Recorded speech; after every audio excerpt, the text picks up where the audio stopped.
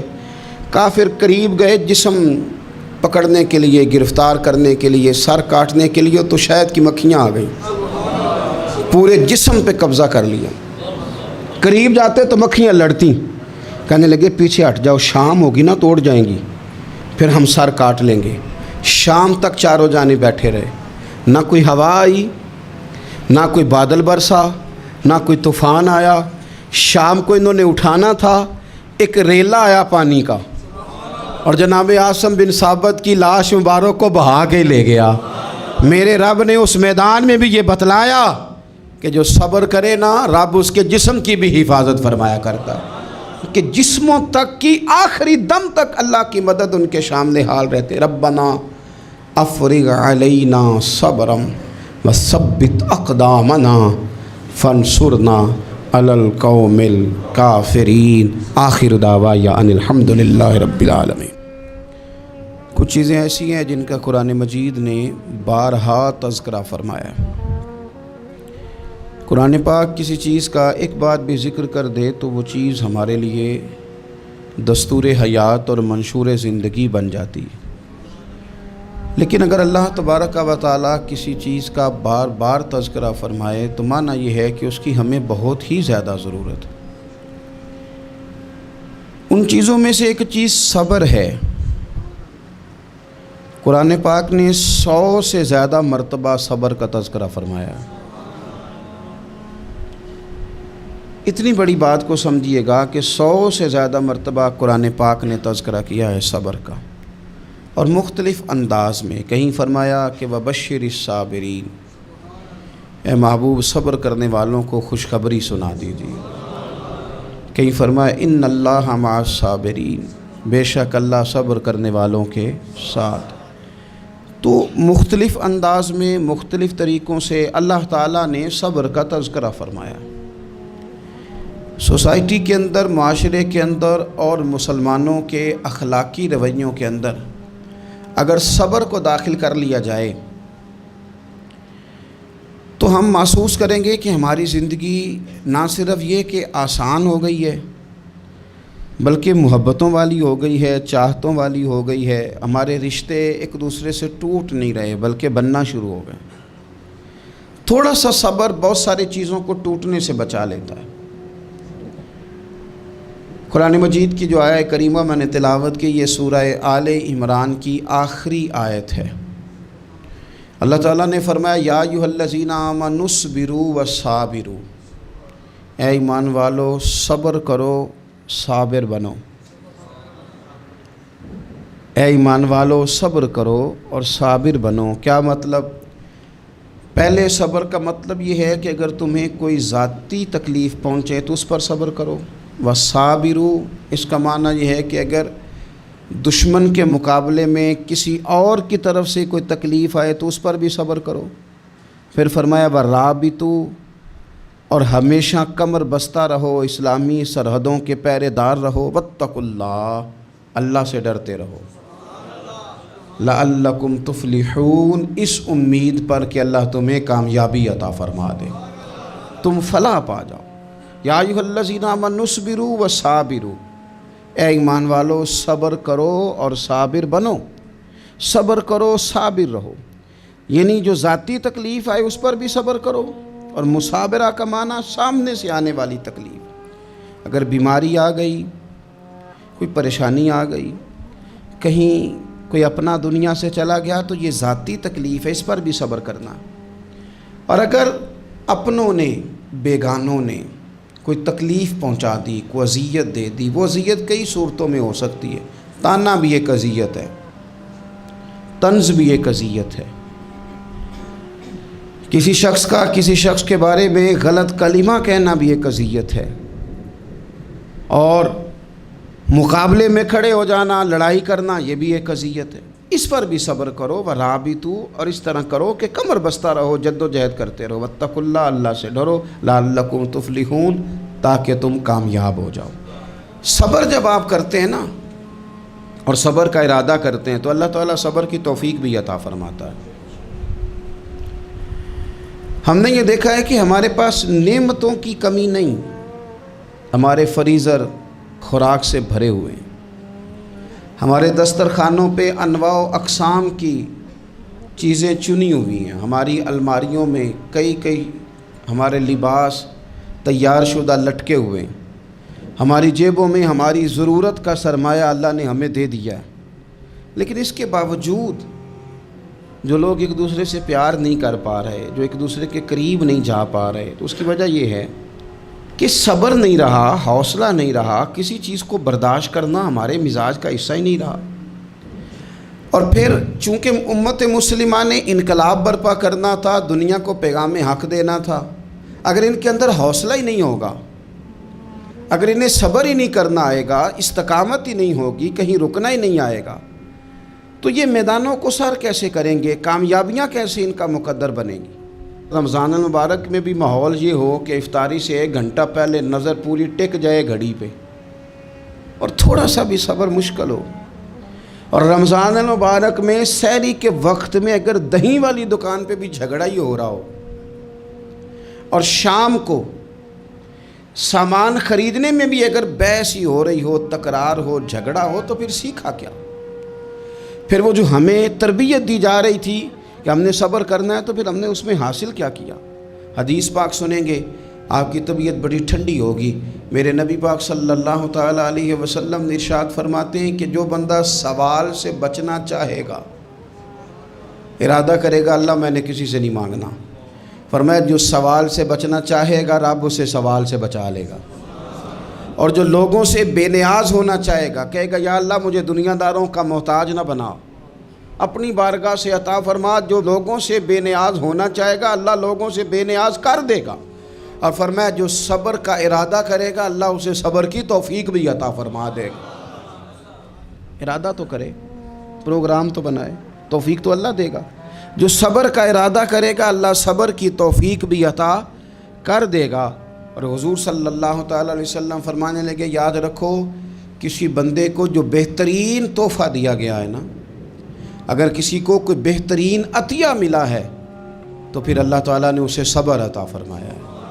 یہ بہترین تحفہ ہے، اس سے زندگی سنور جاتی، اس سے انسان باوقار اور مطمئن ہو جاتا ہے، اس سے اس کے شب و روز آسانی سے بیتتے ہیں، وہ دنیا کی پک ڈنڈیوں سے آسانی سے گزر کے اللہ کی بارگاہ عالی مرتبت میں سرخرو ہو کر حاضر ہو جاتا ہے. لیکن اگر بے حوصلہ ہو، صبر نہ ہو، پھر نقصان روز بروز بڑھتا ہے. اور پھر میرے رسول پاک صلی اللہ تعالیٰ علیہ وسلم ارشاد فرماتے ہیں کہ اصل بات یہ ہے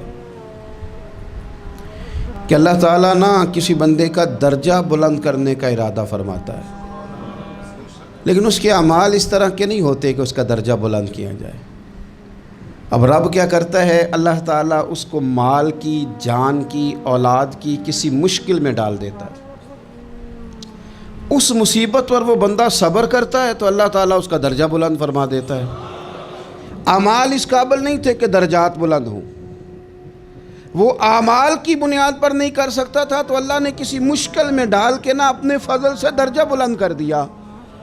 اب جو راہ طریقت کا مسافر تھا، جو سلوک کی منازل طے کر رہا تھا، جو اللہ رسول کے قریب جانے چاہ رہا تھا، اس کے لیے کتنی آسانی ہو گئی کہ مجاہدہ تو زیادہ نہ کر سکا، کثرت سے نفلی صوم و صلات کا بندوبست تو نہ کر سکا، تھوڑا سا صبر کیا، رب نے اپنا اور اپنے محبوب کا قرب عطا فرما دیا. تو یہ تو آپ صبر کرنے کے لیے جب نکلے ہیں تو آپ نے تو رب رسول کو پا لیا. یہ صبر تو وہ والا سفر ہے جس کی جو منزل ہے وہ اللہ رسول کا قرب ہے. ہم لوگ تھوڑی تھوڑی باتوں میں حوصلہ ہار جاتے ہیں، صبر چھوڑ جاتے ہیں، پریشانی بڑھ جاتی ہے. پتہ نہیں ایسے محسوس ہوتا ہے کہ جیسے یہی بندہ دنیا کا سب سے دکھی بندہ ہے. تو ایک تو یہ کہ ذاتی حیثیت سے صبر کرے، ایک یہ کہ پھر دشمن کا جب مقابلہ ہو، آمن نصبرو و صابرو، آپ کا جب مقابلہ سامنے کسی کے ساتھ ہو تو پھر تیر، تلواریں، اسلحہ، بندوقیں یہ نہیں زیادہ لڑتی.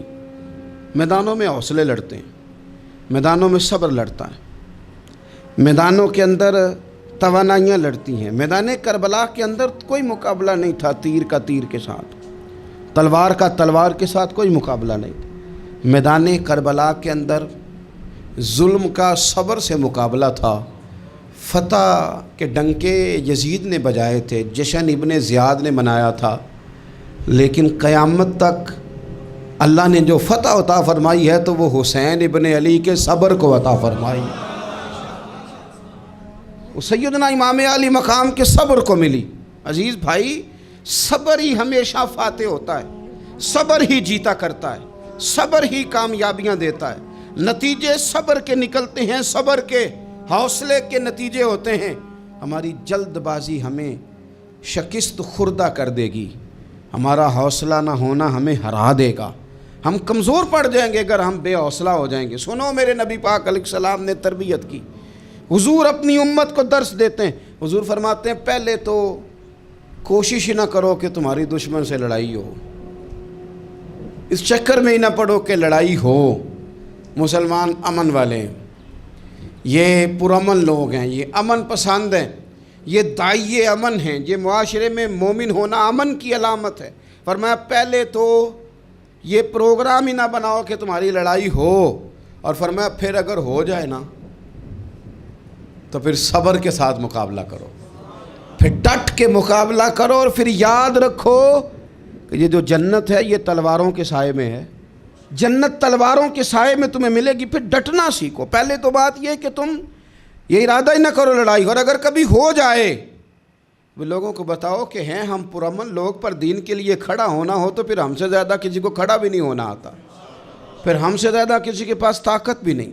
حضرت مولا علی شیر خدا رضی اللہ تعالیٰ عنہ کے زمانے میں کفر کے ساتھ ایک جنگ ہو رہی تھی، تو کافروں نے نا جاسوس بھیجے کہ یار پتہ تو کرو مسلمانوں کی تیاری کس طرح کی ہے. تو جاسوس واپس جا کے کہنے لگا سمجھ کوئی نہیں آئی ان کی، وہ تو راہب قسم کے لوگ ہیں، صوفی قسم کے لوگ ہیں، وہ تو کٹے ہوئے ہیں دنیا سے، مسلوں پہ بیٹھ جاتے ہیں، رات کو تو لگتا ہے دنیا سے تعلق ہی کوئی نہیں، لیکن سویرے اٹھ کے میدان میں تلوار لے کے نکلتے ہیں تو لگتا ہے ان سے بڑا مجاہد ہی کوئی نہیں۔ یہ عجیب لوگ ہیں کہ رات کو مسلح پہ بیٹھے ہیں تو لگتا ہے کٹ گئے دنیا، یہ صوفی لوگ ہیں، درویش ہیں۔ یہی مسلمان کی شان ہے، ہو ہلکا یاراں تو برے شم کی طرح نرم، رزم حق و باطل ہو تو فولاد ہے مومن، ادھر آ ستمگر ہنر آزمائیں، تو تیر آزما ہم جگر آزمائیں۔ ہم تجھے اپنا حوصلہ بتاتے ہیں کتنا، دیکھ ہمارے حوصلے سے ٹکرا کے دیکھ یہ کتنا طاقتور اور مضبوط ہے۔ تو عزیز بھائی، اگر زندگی میں آپ کو صبر کرنا آ گیا، میں بڑے دنوں سے یہ عنوانات بیان کر رہا ہوں، اور آج تو خصوصی طور پر رمضان شریف کے اس جمعے میں میں اپیل کرنا چاہتا ہوں آپ سے کہ کمزور باتیں کرنی چھوڑ دیں، مایوسی کے جملے اپنی زندگی سے نکال دیں۔ ہم مسلمان ہیں، آپ بیمار ہو گئے ہیں تو یہ بھی خدا کا فضل ہے، گناہ معاف ہوں گے۔ اگر اللہ تعالیٰ نے فقیر بنا دیا، غریبی آ گئی ہے تو یہ بھی فضل ہے، امیروں سے پہلے جنت میں جائیں گے۔ اگر اللہ تبارک و تعالیٰ نے کسی جگہ آپ کو مکان نہیں دیا اور دوسرے کو دے دیا ہے تو آپ وہ لوگ ہیں جو عظیم سنت ادا کر رہے ہیں سیدنا بلال حبشی کی۔ اگر کسی جگہ کوئی کمزوری آ گئی ہے، کوئی پیچھے رہ گئے ہیں تو یہ خدا کا فضل ہے۔ اللہ تعالیٰ نے چاہا ہمارے لیے جو فیصلہ تو ہم اس پہ راضی ہیں، لیکن اپنی زندگی میں اور شکوے اتنے بڑھا لیے، ہم نے اتنے بڑھا لیے کہ لوگوں سے شکوے کرتے کرتے رب رسول سے بھی شروع کر دیے۔ غلام بھی کبھی شکوہ کرتا ہے، آقا کا بھی شکوہ ہوتا ہے، بندہ بھی کبھی شکوہ کرتا ہے، رب کا بھی شکوہ ہوتا ہے، یہ بھی کبھی ہوتا ہے۔ آپ نہ مانے پر یہ شکوہ ہے کہ میں بڑے ڈاکٹروں کے پاس گیا ہوں، آرام نہیں آیا، نہ مانے پر یہ شکوہ ہے میں نے کبھی کسی کو ستایا تو نہیں پر میرے حالات نہیں ٹھیک ہوتے۔ آپ نہ مانے پر یہ شکوہ ہے کہ فلانے کے پاس دولت زیادہ ہے، اس نے پتہ نہیں وہ آگے نکل گیا اور میں پیچھے رہ گیا، نہ مانے پر یہ شکوہ ہے۔ کس سے کر رہے ہو؟ رب رسول سے۔ او آس بولے تے او دی مہربانی، اساں تے لاڈ ہی لڑاونے نے۔ کس سے شکوہ کر رہے ہو؟ خدا کے بندو، غلام غلامی کرتے ہیں، شکوے کرتے ہیں کوئی؟ حضرت ام سلمہ رضی اللہ تعالیٰ عنہ، شوہر کا نام ہے ابو سلمہ، بیٹے کا نام ہے سلمہ، کہتی ہیں میں، میرا شوہر، میرا بیٹا، تینوں، چھوٹا بیٹا میرا، ہم نکلے مکہ مکرمہ سے مدینہ طیبہ جانے کے لیے۔ ایک کی بیٹا ہے، خاندان جمع ہے، شوہر کی گود میں بیٹا، اونٹ کے پیچھے میں۔ فرماتی ہیں مدینے کی سرحد آ گئی تو میرے میکے والے آ گئے، کہنے لگے ابو سلمہ نہیں لے جانے دیں گے مدینے اپنی بیٹی کو۔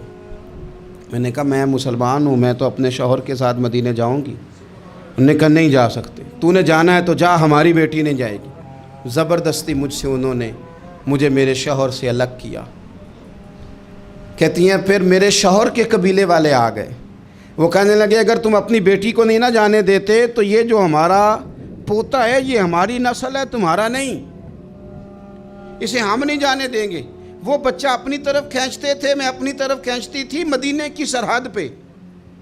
یہ جھگڑا زمین کے لیے نہیں ہو رہا، مکان کے لیے نہیں ہو رہا، حضور کے مدینے جانے کے لیے ہو رہا، حضور کے مدینے جانے کے لیے ہو رہا، مدینے جانے کے لیے ہو رہا۔ لنگ کئی مہینے تے برس گئے تے تیری دید نو دیدے ہی ترس گئے۔ انہوں نے بچہ کھینچا، میں نے اپنی طرف کھینچا، میرے بچے کا بازو اتر گیا۔ فرماتی ہیں میرے شوہر مدینے چلے گئے، بیٹا میرا میرے سسرال والے لے گئے، مجھے میکے والے لے گئے۔ آج بھی کچھ سیانے بندے کہتے ہیں اس کو نکال دو اور بچے چھین لو۔ ان کا بھی خیال تھا کہ بیٹا لے جائیں گے نا تو ابو سلمہ بھی مدینے سے واپس آ جائے گا، یہ بھی واپس آ جائے گی۔ اور یار اتنا بڑا بھی ظالم کوئی نہیں ہوگا جو ماں باپ سے بچے جدا کرے۔ فرماتی ہیں کہ وہ لے گئے چھین کے، میں میکے چلی گئی۔ لوگ روٹی کھاتے تھے، میرے حلق سے نہیں گزرتی تھی، زمانہ سویا کرتا تھا، میں سو نہیں پاتی تھی۔ بیٹا کہاں، شوہر کہاں، میں کہاں۔ ام سلمہ کتنی دیر تکلیف کاٹی؟ جناب ام سلمہ کہنے لگی لوگوں ایک دو دن نہیں پورا سال بیت گیا، پورا سال، پر جے سونا ہی میرے دکھ وچ راضی، جے سونا ہی، مارو مارو مینو مار مکاؤ میں کوئی عذر نہ پیش لے آواں او جے سونا ہی میرے دکھ وچ راضی پھر سکھ نو چلے ڈاواں۔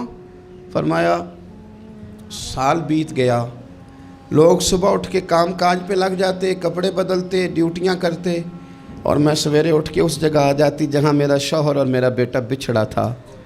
میں سارا دن روتی، آہوزاری کرتی، حضور کے مدینے کی طرف منہ کر کے میں تڑپتی۔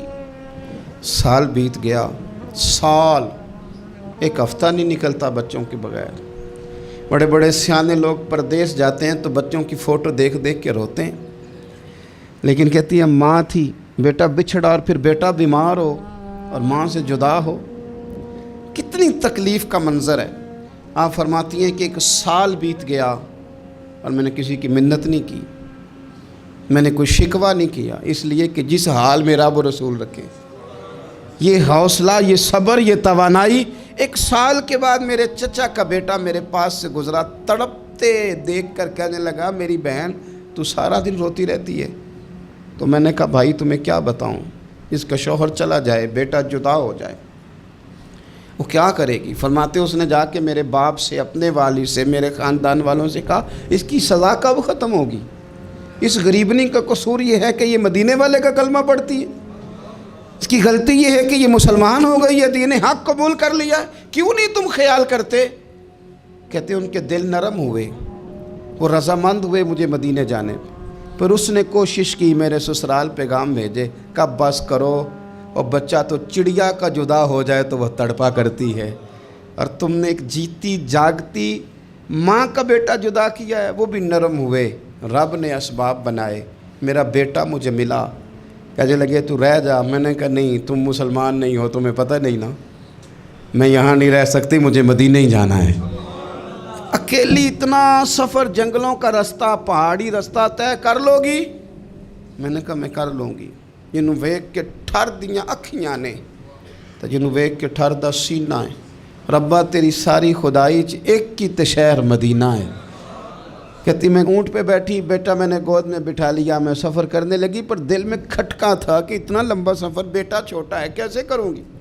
کہتے مجھے عثمان بن طلحہ مل گئے، کہنے لگے کہاں جا رہی ہو بہن؟ میں نے کہا مدینے۔ کہنے لگے اکیلے جاؤ گی؟ میں نے کہا جانا تو ہے نا، کوئی ساتھ چلے نہ چلے پر شہر رسول تو جانا ہے نا۔ آپ فرماتی ہیں میں نے عثمان بن طلحہ سے نیک بندہ کوئی نہیں دیکھا، میرے اونٹ کی لگام تھام لی۔ جب مجھے اونٹ پہ بٹھاتے تھے نا، اونٹ بٹھا کے چلے جاتے تھے، میں بیٹھ جاتی تھی تو آ کے لگام تھامتے تھے۔ جب کہیں مجھے اتارتے تھے تو اونٹ بٹھا کے چلے جاتے تھے، میں اتر جاتی تھی تو اونٹ کو باندھتے تھے۔ سونا ہوتا تھا تو اونٹ بٹھا دیتے، میں اتر جاتی، وہ دور جا کے لیٹ جاتے۔ فرماتی تھی پھر میرے لیے میرے رب نے اسباب پیدا کیے اور میں مدینہ پہنچی، میں شوہر سے ملی، اور لوگوں میرے نصیب دیکھو، میں رہنے کہاں لگی؟ حضور کے مدینے میں، شہر رسول میں، شہر رہ پائے نظر ہوش میں آ، یہ کوہ نبی ہے۔ میں حضور کے حرم کی زمین اور قدم رکھ کے چلنا، ارے سر کا موقع ہے او جانے والے، مدینے کے خطے خدا تجھ کو رکھے، غریبوں فقیروں کے ٹھہرانے والے۔ کہتی ہے میں وہاں بسنے لگی۔ آپ فرماتی ہے مسلمانوں شاید مجھ سے زیادہ تکلیف کسی نے نہ سہی ہو، پر دیکھو ایک سال پورا میں تکلیف میں رہی، اور جب میرا صبر سال کو پہنچا، صبر کی عمر ایک سال ہوئی، تو پھر رب نے بندوبست کیا، پھر میرے گھر والے بھی نرم ہو گئے، سسرال والے بھی نرم ہو گئے، رب نے میرے آنے جانے کے لیے ایک بندے کا بندوبست بھی فرما دیا، پھر میرا شوہر تک بھی میں پہنچ گئی، مجھے مدینہ الرسول بھی نصیب ہوا۔ ایک سال میں نے صبر کیا تھا، رب نے مجھے مستقل مدینے کا ٹھکانہ عطا فرما دیا۔ لیکن جو بندہ صبر ہی نہ کر پائے، جو صبر ہی نہ، جو کہ جی بڑی دور سے آیا ہوں، بڑی دیر ہو گئی، بڑا ٹائم ہو گیا، کب جا کے مسئلہ حل ہوگا؟ وہ جو آپ نے بتایا تھا وہ تعویذ کب اثر کرے گا، وہ دعا کب قبول ہوگی، وہ فلانا معاملہ کب؟ بھئی یہ ڈیٹ تو آپ کو رب رسول ہی دے سکتے ہیں، بندہ تو کوئی اطلاع ہی دے گا، پیغام ہی دے گا، دعا ہی کرے گا۔ اگر زندگی میں حوصلہ ہی نہیں ہوگا، اگر آپ کو یہ قرار ہی نہیں آئے گا، ٹھہرنا ہی نہیں آئے گا کسی میدان میں۔ داؤد علیہ السلام نے ایک دفعہ عبادت خانہ بنایا کہ یہاں میں اندر بیٹھ کے اللہ کی عبادت کروں، کسی سے ملاقات نہیں کروں، بس اکیلا اللہ سے ملاقات کروں. جب وہ مکمل ہو گیا اور اس کے اندر بیٹھ گئے تو اللہ تعالیٰ نے اس کی دیواریں اتنی اونچی تھیں کہ اس کے اوپر کوئی چڑھ نہیں سکتا تھا. دروازہ اندر سے بند تھا. تو اچانک اذ تصور المحراب، 2 آدمی محراب میں کھڑے نظر آئے. ففزع منہم، تو داؤد علیہ السلام ڈر گئے، یہ کہاں سے آ گئے؟ دروازہ اندر سے بند، دیوار پہ چڑھ کوئی نہیں سکتا، تو یہ آئے کہاں سے؟ تو وہ کہنے لگے لا تخف، اللہ کے نبی ڈرو نہیں، خصمان بغى بعضنا على بعض، ہم دونوں کا آپس میں جھگڑا ہو گیا ہے، آپ ہمارا فیصلہ فرما دیں. بھائی کیا جھگڑا ہوا ہے؟ کہ ان هذا اخي له 99 نعجة ولي نعجة واحدة فقال اكفلنيها وعزني في الخطاب. یہ میرا بھائی ہے، اس کے پاس ہے 99 بھیڑیں، میرے پاس ہے 1. یہ مجھ سے کہتا ہے اپنی 1 مجھے دے دے. تو آپ بتائیں کہ ہم میں ظالم کون ہے، مظلوم کون ہے؟ داؤد علیہ السلام حیران پریشان سوچ رہے، یہ تو قضیہ بچہ بھی نمٹا سکتا ہے کہ بھائی یہ 99 والا ظلم کر رہا ہے، 1 والے کو کہہ رہا ہے 1 مجھے دو میں 100 پوری کروں، تو یہ میرے پاس کہاں سے آ گئے؟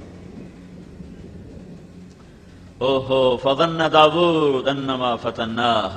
پھر اس وقت داؤد علیہ السلام کو پتہ چلا اوہو یہ بھیڑوں کا قصہ نہیں ہے، یہ اللہ کی تنبیہ ہے کہ داود تو کمرے بند کر کے عبادت کے لیے نہیں آیا، تو میرا پیغام پہنچانے آیا ہے. یہ تو نے مقصد سے ہٹ کے قدم اٹھایا ہے. تیرا عبادت کا جی ہے تو رات میرے پاس آ جایا کر، ساری رات بندگی کر، کوئی منع نہیں. لیکن دن میں تو دروازے بند کر کے کنڈے لگا کے اندر بیٹھ جائے اور کہ میں نے کسی سے نہیں ملنا، بس میں نے اللہ اللہ کرنا ہے، تو یہ تیرا منصب نبوت اس بات کا تقاضا نہیں کرتا. تو اس وقت پھر آگے توبہ کی، استغفار کی اور سجدے میں سر رکھا کہ یا اللہ مجھے معاف کر دے. یہی بات اللہ اپنے حبیب سے کہتا ہے، میرے نبی قم اللیل الا قلیلا نصفہ او انقص منہ قلیلا او زد علیہ ورتل القرآن ترتیلا انا سنلقی علیک قولا ثقیلا ان لک فی النہار سبحا طویلا. میرے محبوب تیرا دن میں کام ہے بہت زیادہ، تو رات مجھے دیا کر، رات کو اٹھا کر تیری میری بات ہونا بھی ضروری ہے. دعوت میں اتنا نہ لگ کہ تیری میری بات ہی نہ ہو، تبلیغ میں اتنا نہ لگ کہ تیری میری بات ہی ختم ہو جائے. تو رات کا وقت مجھے دیا کر، اس میں تو اور میں آپس میں بات کریں گے. رات کی گفتگو ویسے بھی بہت پرسکون ماحول میں ہوتی ہے اور کوئی اس وقت بلانے والا نہیں ہوتا اور کوئی اس وقت خلل ڈالنے والا نہیں ہوتا. تو رات کو میرے پاس آیا کر، مجھ سے بات کیا کر، اس لیے کہ دن میں تجھے لمبا تیرنا ہے. عجب بات ہے، یہ نہیں کہا دن میں تیرا کام بڑا ہے، تیری مشقت زیادہ ہے، تیری دعوت کی مشغولی زیادہ ہے، دن میں تجھے لمبا تیرنا ہے. دعوت کے کام کو، تبلیغ کے کام کو تیرنے سے تشبیہ دی، تیرنے سے. مکہ میں تو پانی کا قطرہ نہیں، پانی کا قطرہ نہیں، زمزم کے سوا کوئی کنواں نہیں ہے، تو وہ کون سا پانی ہے جس میں اللہ کا نبی تیر رہا ہے؟ دعوت کی محنت کو اللہ نے تیرنے سے تشبیہ دے کر ایک خوبصورت مطلب ہماری طرف منتقل کیا ہے کہ چلنے والا اپنی مرضی سے چل بھی سکتا ہے، کھڑا بھی ہو سکتا ہے. گاڑی میں سفر کرنے والا مرضی سے گاڑی کو روک بھی سکتا ہے اور چلا بھی سکتا ہے اور اس سے باہر نکل کے کھڑا بھی ہو سکتا ہے. لیکن جو آدمی پانی میں اتر جاتا ہے اس کی مرضی ختم ہو جاتی ہے، اس کے ذمہ ہر حال میں تیرنا ہے جب تک دوسرا کنارہ نہ آ جائے. وہ تیرنا چھوڑ نہیں سکتا کہ چلو میں تھوڑی دیر آرام کر لوں. اب اسے تیرنا ہے، اگر وہ رکنا چاہے گا پانی کا بہاؤ اسے کہاں سے کہاں لے جائے گا. اگر وہ ٹھہرنا چاہے گا تو موجیں اسے اپنے اندر سمیٹ کے لائیں گی، مچھلیاں اسے نوالا بنائیں گی. اسے ان طوفانی موجوں سے لڑنا ہے، ان تھپیڑوں میں سے اس نے اپنا راستہ بنانا ہے اور دوسرے کنارے تک جب تک اس کا ہاتھ نہیں لگتا اب یہ آرام نہیں کر سکتا. اسے ہر حال میں مستقل ہاتھ پاؤں مارنے ہیں. ان لک فی النہار سبحا طویلا طویلا طویلا. میرے نبی یہ نہیں جیسے ہم لوگ تقریر کی اور بیٹھ گئے، جمعے کے خطیب کی طرح تقریر کی اور بیٹھ گئے، مدرسے کے مدرس کی طرح سبق پڑھایا اور بیٹھ گئے. نہیں، یہ نہیں. فی النہار سبحا طویلا، تیرے لیے کوئی راحت نہیں ہے. جب یہ آیت آئی یا ایھا المدثر قم فانذر وربک فکبر وثیابک فطہر والرجز فہجر ولا تمنن تستکثر ولربک فاصبر، تو اس پر اللہ کے نبی نے فرمایا خدیجہ میرا بستر لپیٹ دے، میرے آرام کے دن ختم ہو گئے. ان لک فی النہار سبحا طویلا، میرے آرام کے دن ختم ہو گئے. دوسرا کنارہ کب تک؟ دوسرا کنارہ کب آئے گا؟ دوسرا کنارہ ہے کیا؟ وَاعْبُدْ رَبَّكَ حَتَّى يَأْتِيَكَ الْيَقِينُ، اس وقت تک تو لگا رہے جب تک موت کا پیغام تیرے پاس نہیں آ جاتا۔ تو اللہ نے اپنے نبی سے بھی فرمایا کہ دن تو دے دعوت اور پھر لوگوں کے پیچھے، اور رات کو پھر مجھ سے بات کر، کہ اللہ سے بات کیے بغیر یہ کام ہو نہیں سکتا، کہ دل تو خالص اللہ کے قبضے میں ہے، اسے کون پھیر سکتا ہے اللہ کے بغیر، اسے کون بدل سکتا ہے اللہ کے بغیر۔ نبیوں سے بڑھ کر کوئی دعوت نہیں دے سکتا، ان سے بڑھ کر کوئی ہمدرد خیر خواہ نہیں ہوتا، ان سے بڑھ کر کوئی اندر میں کڑن اور غم اور گھٹن لینے والا نہیں ہوتا، لیکن اس کے باوجود لوگ اکڑ گئے، نہیں ایمان لائے۔ ابو جہل نے کہا میں قسم کھاتا ہوں کہ یہ سچا نبی ہے، پر میں ایمان نہیں لاؤں گا۔ محکم بن طفیل نے مسیلمہ کذاب سے کہا، یہ مسیلمہ کذاب کا سالار تھا، کہنے لگا مسیلمہ اللہ کی قسم تو جھوٹا ہے، لیکن ربیعہ کا جھوٹا مجھے مضر کے سچے سے زیادہ پیارا ہے۔ ربیعہ مسیلمہ کا قبیلہ، مضر ہمارے نبی کا قبیلہ، تو کہنے لگا واللہ انک لکذاب، اللہ کی قسم تو جھوٹا ہے، لیکن ربیعہ کا جھوٹا مجھے مضر کے سچے سے زیادہ محبوب ہے۔ تو اللہ تعالیٰ نے اپنے محبوب سے فرمایا تجھے دن میں بہت لمبا چلنا ہے، تیرے ذمہ بہت بڑا کام ہے، لہذا دن میں تو لگا کر اسی میں بفرض نمازیں پڑھ لیا کر، لیکن رات تیری میرے لیے ہے، رات تیری میرے لیے ہے۔ میرے بھائیو 1.25 لاکھ انبیاء پس گئے، اور حضرت محمد صلی اللہ علیہ وسلم نے فرمایا جتنا میں ستایا گیا ہوں اتنا کوئی نہیں ستایا گیا، جتنا میں ڈرایا گیا ہوں اتنا کوئی نہیں ڈرایا گیا۔ اور آپ کے سامنے سارا زمانہ، سارے انسان، تمام جنات، نہ اب جنوں کے لیے کوئی نبی نہ انسانوں کے لیے۔ وَإِصْرَفْنَا إِلَيْكَ نَفَرًا مِّنَ الْجِنِّ يَسْتَمِعُونَ الْقُرْآنَ، اور تبارک الذی نزل الفرقان علی عبدہ لیکون للعالمین نذیرا، سارے عالم، سارے انسان، سارے زمانے، اور یتیم پیدا ہو رہے ہیں، اور مکے کی سنگلاخ وادی میں پیدا ہو رہے ہیں، اور یتیمی کی وجہ سے بکریاں چرانے پہ مجبور ہو رہے ہیں، اور 13 برس کی محنت فرمائی ہے، اور ساری قوم دشمن ہو گئی ہے۔ اب اللہ ساری دنیا کے انسانوں کا، ساری دنیا کے انسانوں تک پیغام حق کو پہنچانے کے لیے ایک تبدیلی لا رہا ہے۔ تبدیلی پہلے لکل قوم ہاد، ہر قوم کا رسول، ولکل امت رسول، ہر امت کا رسول۔ پھر ہمارے نبی آئے تو قل یا ایھا الناس انی رسول اللہ الیکم جمیعا، ان سے کہہ دو کہ میں ساری دنیا کے انسانوں کا رسول ہوں۔ اب اس کا تقاضا تو یہ تھا کہ ہمارے نبی نوح علیہ السلام کی عمر پاتے، آج بھی زندہ ہوتے اور ساری دنیا کو تبلیغ کرتے، اور ذوالقرنین کا لشکر سلیمان کی حکومت، ذوالقرنین کا لشکر سلیمان کی حکومت پاتے تو وہ بڑی آسانی سے دنیا میں تبلیغ کرتے۔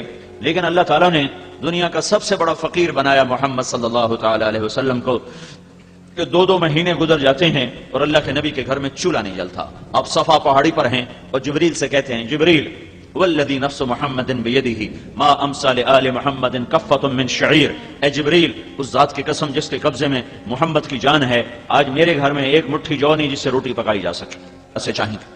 تو اللہ تعالیٰ اس کا انتظام کر رہا ہے کہ ایک امت آپ کے ساتھ ساتھ تیار ہو رہی ہے اور ایک امت آپ کے ساتھ ساتھ پروان چڑھ رہی ہے۔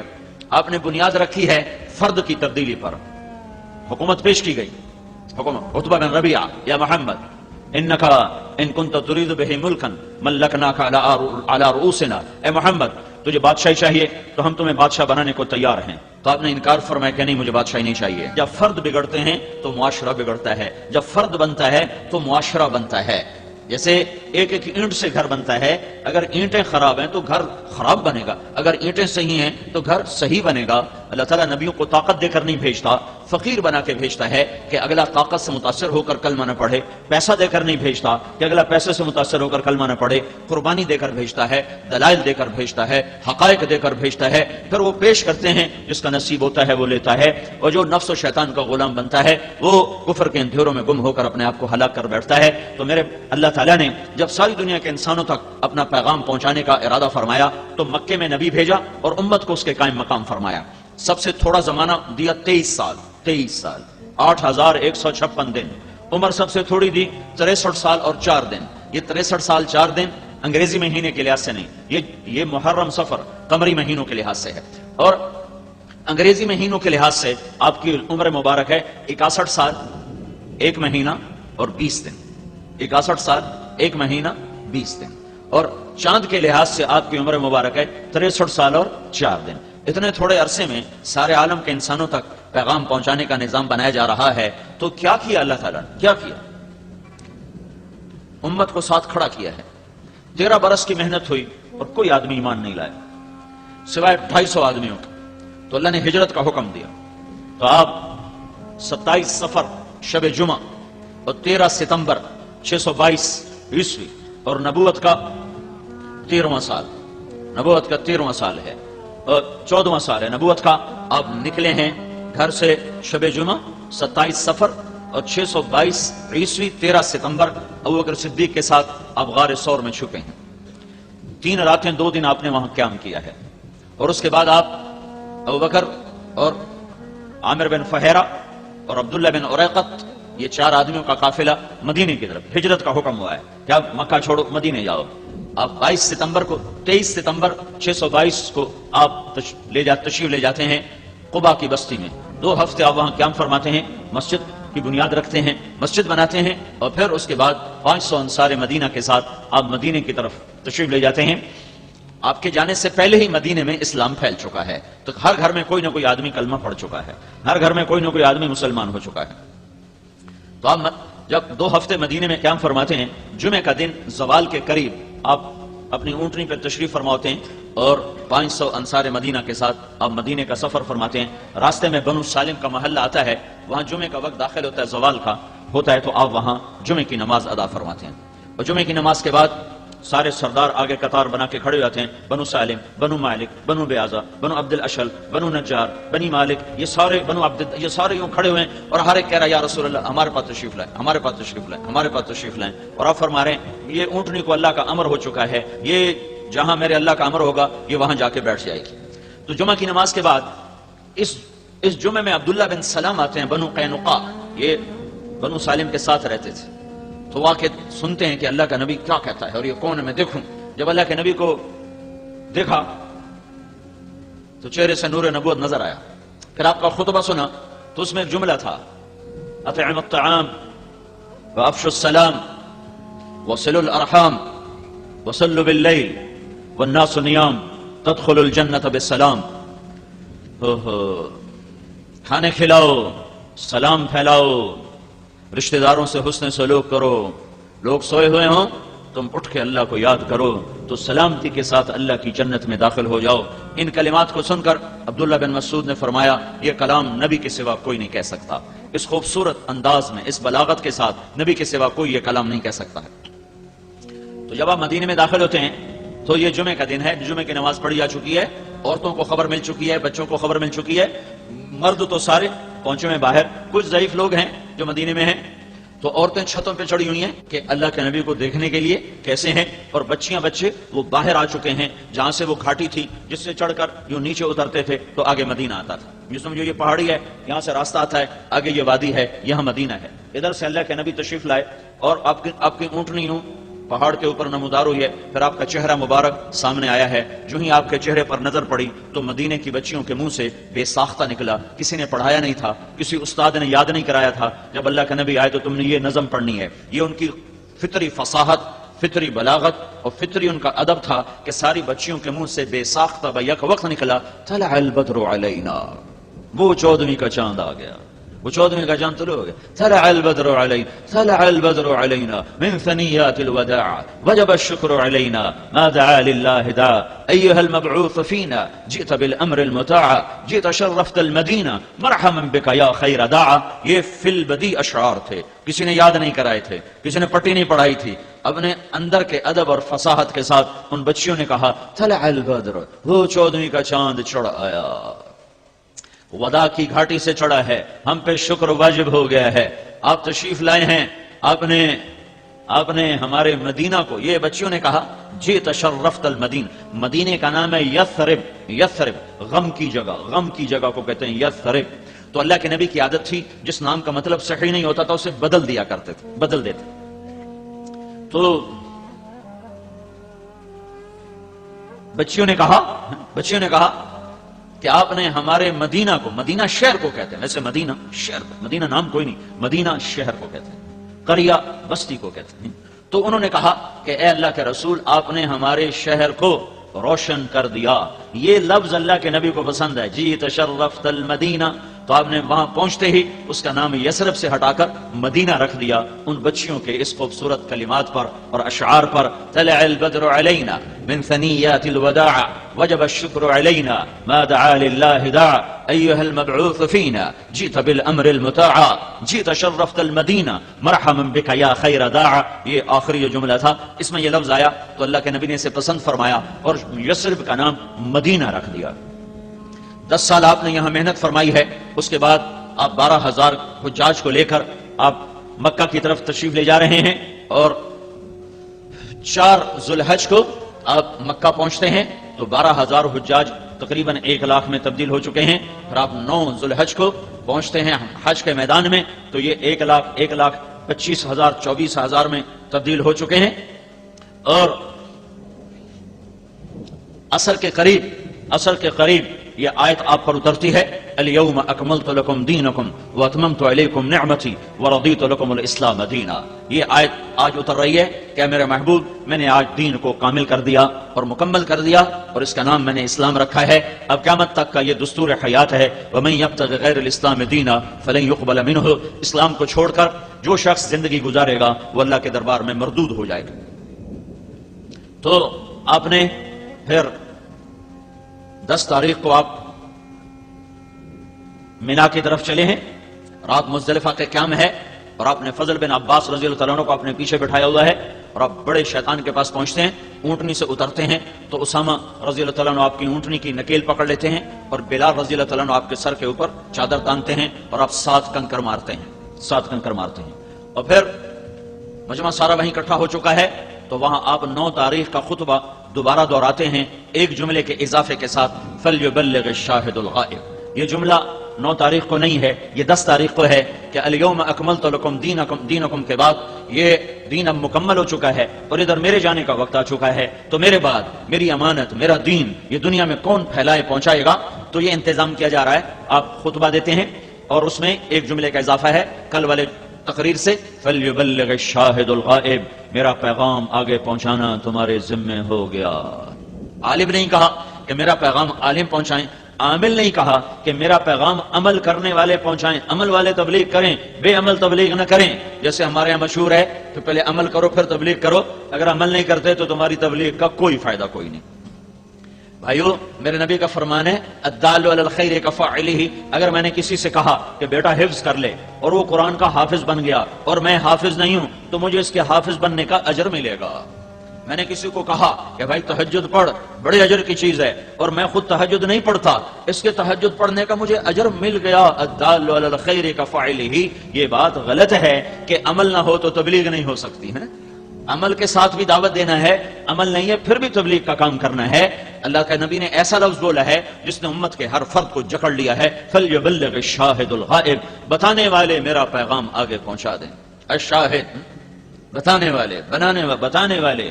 عمل والے ہوں تو بہت سونے پہ سہاگا ہے، علم والے ہوں تو اور بھی اعلیٰ درجے کی چیز ہے. لیکن علم نہیں ہے تو بھی بتا، علم ہے تو بھی بتا، عمل ہے پھر بھی بتا، عمل نہیں ہے پھر بھی بتا. کہ عالم کہاں؟ ہر دور میں عالم ہمیشہ تھوڑے، ہر دور میں عمل والے ہمیشہ تھوڑے. تو کیا تبلیغ کا کام سب سے چھٹی ہو جائے، سب کو معاف کر دیا جائے؟ کہ نہیں. کنتم خیر امت اخرجت للناس تأمرون بالمعروف وتنہون عن المنکر وتؤمنون باللہ. اے میرے محبوب کی امت، تم بڑی اعلیٰ بہترین امت ہو کہ تم میرے پیغام کو پہنچاتے ہو، بھلائیوں کو پھیلاتے ہو، برائیوں کو روکتے ہو اور اس کا صلہ مجھ سے لیتے ہو. ایمان یہاں اخلاص کے معنی میں ہے کہ اس کا صلہ تم لوگوں سے واہ واہ کی شکل میں یا مال کی شکل میں یا شیرینی کی شکل میں یا تحفے تحائف کی شکل میں نہیں لیتے ہو، بلکہ اس کا صلہ تم صرف اللہ تعالیٰ سے لیتے ہو. اللہ نے اس امت کو یہ آج منصب دے رہا ہے، آج یہ وظیفہ دیا جا رہا ہے. فَلْيُبَلِّغِ الشَّاهِدُ الْغَائِبُ. میرا پیغام آگے پہنچاؤ. پھر آپ نے پھر آپ نے 100 اونٹ منگوائے جو آپ کے ساتھ تھے قربانی کے. اس میں سے 63 کو الگ کیا، پھر ان سے 5 کو الگ کیا. ان 5 میں سے ایک آپ کے سامنے کھڑا کیا گیا. آپ نے اس کو برچھا مارا، کھڑے ذبح کیے، نحر گردن میں ایسے یوں کر کے. تو جب وہ اونٹ گرا اور پچھلے 4 اونٹوں نے دیکھا کہ یہ اونٹ اللہ کے نبی کے ہاتھوں ذبح ہوا ہے تو ان دونوں 4 اونٹوں میں نا رسہ کشی شروع ہو گئی. ہر اونٹ یہ کوشش کر رہا تھا کہ میں آگے بڑھ کے پہلے ذبح ہو جاؤں. وہ ایک دوسرے کو کاٹ رہے تھے کہ مجھے آگے جانے دو، مجھے آگے جانے دو. سبحان اللہ، اللہ اکبر. اور 1.25 کا مجمع یہ منظر دیکھ رہا ہے کہ اونٹوں میں لڑائی ہو رہی ہے، ادھر گھسیٹ کے لانا پڑتا ہے، ادھر وہ خود آگے بھاگ رہے ہیں کہ مجھے ذبح ہونے دو، مجھے ذبح ہونے دو. آپ نے 63 اونٹ ذبح کر کے پرچہ پھینک دیا اور علی سے کہا علی اس کو اعلان کر دو کہ جو لے جانا چاہے لے جاؤ، اور ہر اونٹ میں سے ایک ایک بوٹی کاٹ کر دیکھ چڑھا دو، دیکھ چڑھا دو. اور اپنی بیویوں کی طرف سے آپ نے ایک گائے ذبح فرمائی. پھر آپ نے معمر بن عبداللہ رضی اللہ تعالیٰ عنہ کو بلوایا اور ان کے سامنے ایسے بیٹھ گئے، ایسے کر کے پاؤں کے بل ایسے بیٹھ گئے اور فرمایا معمر اب نبی کی گردن تیرے ہاتھ میں ہے، پتہ نہیں تو کیا کرے گا. یہ مہاجرین میں سے ہیں اور آپ کے نائی کا کام کیا کرتے تھے. تو انہوں نے فرمایا یا رسول اللہ یہ تو معمر کے بھاگ جاگے کہ وہ نبی کی خدمت کے لیے مقرر ہو گیا، میری کیا ہستی اوقات ہے. تو اس وقت آپ کے بال بڑے لمبے لمبے بال تھے، تو آپ نے دائیں طرف کے بال سارے منڈوا کر، سامنے ابو طلحہ انصاری کھڑے تھے ان کو سارے کے سارے ان کو دے دیے، اور پھر بائیں طرف کے بال منڈوا کر صحابہ میں تقسیم کر دی، کسی کو ملا کسی کو نہ ملا. اس کے بعد آپ نے غسل فرمایا، کپڑے بدلے اور کھانا پکنے کا انتظار کیا. جب وہ کھانا پک گیا تو اس میں سے آپ نے شوربہ بھی پیا، گوشت بھی کھایا. پھر آپ معاویہ رضی اللہ تعالیٰ عنہ کو اپنی اونٹنی کے پیچھے چڑھا کر آپ طواف کرنے گئے زیارت. ابھی تک آپ اپنی اونٹنی قصوا پر سوار تھے تو لمبا سفر اس پہ ہو چکا تھا، تو اب طواف زیارت کے لیے آپ نے اپنی اونٹنی کو بدلا اور عزبا اونٹنی پر سوار ہوئے. عزبا وہ اونٹنی ہے آپ کی 4 اونٹنیاں تھیں، شہبا، عزبا، جدعا، قصوا. آپ کی اونٹنی عزبا جس دن آپ کا انتقال ہوا تھا تو وہ ایک دم رونے لگی اور روتے روتے روتے اس کی جان نکل گئی، مر گئی. اسے کیسے پتا چلا کہ آج اللہ کا نبی دنیا سے چلا گیا ہے؟ آپ کا ایک گدھا تھا جس کا نام یافور تھا. یافور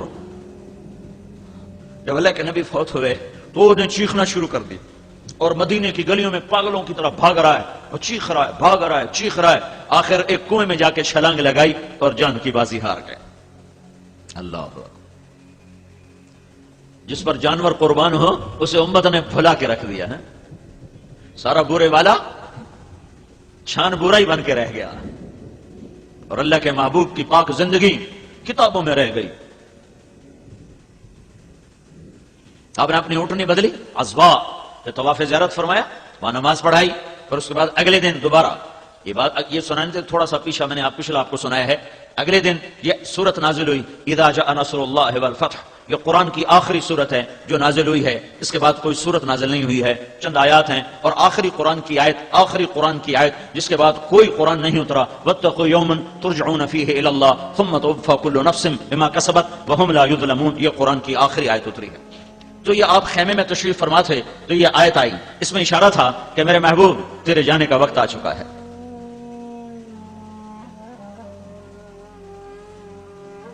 تیرے جانے کا وقت آ چکا ہے. فسبح بحمد ربک واستغفر. تیاری کرو.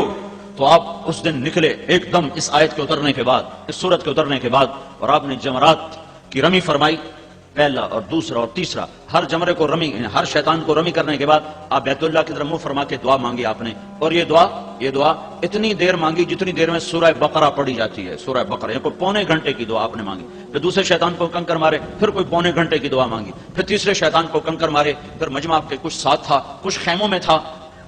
تو آپ وہاں اپنی اونٹنی پر تشریف فرما ہوئے. ابو بکر رضی اللہ تعالیٰ عنہ آپ کی اونٹنی کے ایسے نیچے کھڑے تھے، ایسے ہی منہ کے نیچے ہی، اور اونٹنی کا لعاب ابو بکر کے کندھے پر گر رہا تھا، یوں گر رہا تھا. انہیں ایسے اونٹنی کی نکیل کو پکڑا ہوا تھا.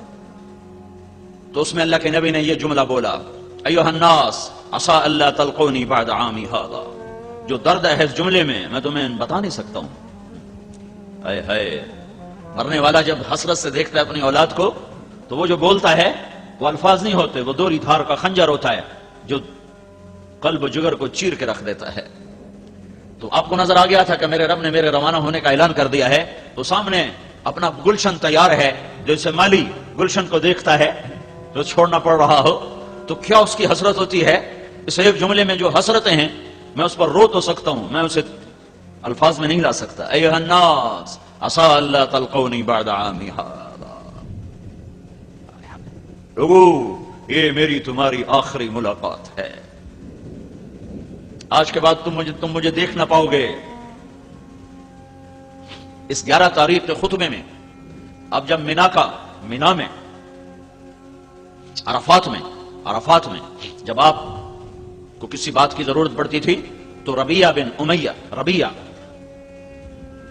بن خلف یہ آپ کے قریب کھڑے تھے، تو آپ ان سے کہتے ربیعہ لوگوں سے کہو اللہ کا رسول یہ کہہ رہا ہے. ان کی آواز بلند تھی تو کہتے لوگو اللہ کا رسول یہ فرما رہا ہے. لیکن آج جذبات اور جدائی کا غم اور جذبات اور محبت اور شفقت اور فراق اتنا کچھ اکٹھا ہو گیا تھا کہ جوش میں آپ کی آواز بلند ہوئی، اور کسی ترجمان اور کسی کو کہنے کی ضرورت نہیں تھی.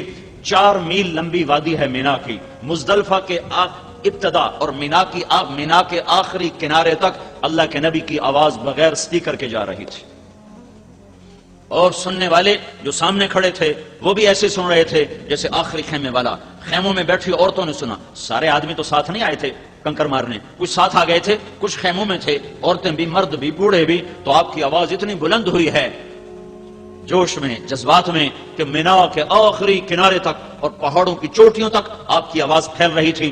اور اس میں آپ نے یہ جملہ 3 دفعہ دہرایا، فَلْيَبَلِّغِ الشَّاهِدُ الْغَائِبُ، میرا پیغام آگے پہنچا دو، میرا پیغام آگے پہنچا دو، میرا پیغام آگے پہنچا دو. اور یہی 11 تاریخ کو آپ نے کہا، 10 کو نہیں یہ کہا، 9 کو نہیں کہا، 11 کو کہا، الا هل بلغت